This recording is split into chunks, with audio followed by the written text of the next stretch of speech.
នោះដែលមិនអាចបដលរំខ្វល់សែនភាពក៏បានហើយដូចក៏ស្រឡាញ់រំមិនគួរស្រឡាញ់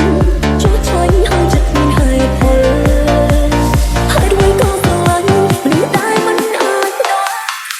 សែនភាពក៏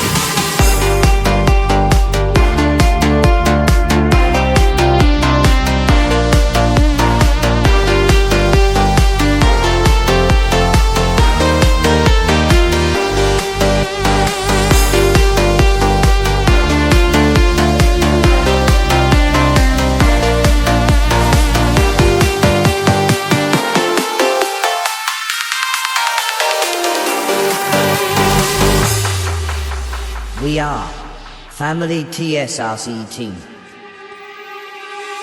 តែជួបខ្ញុំដងម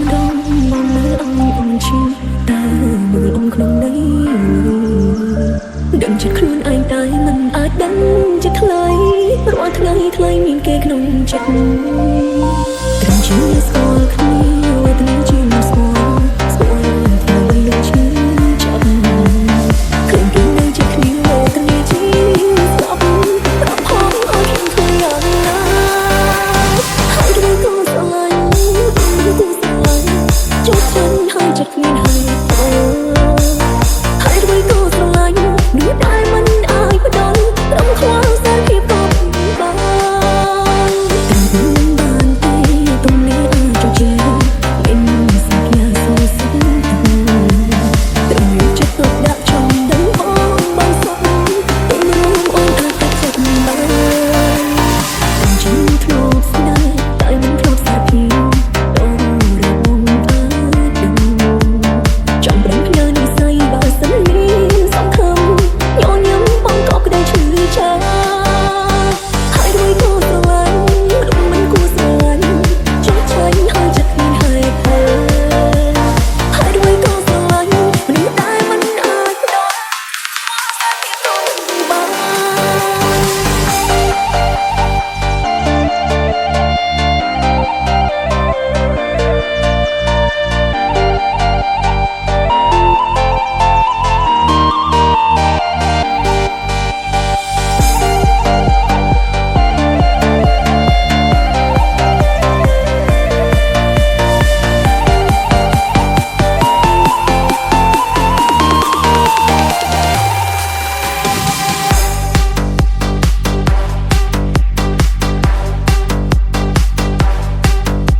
ជួបគ្នា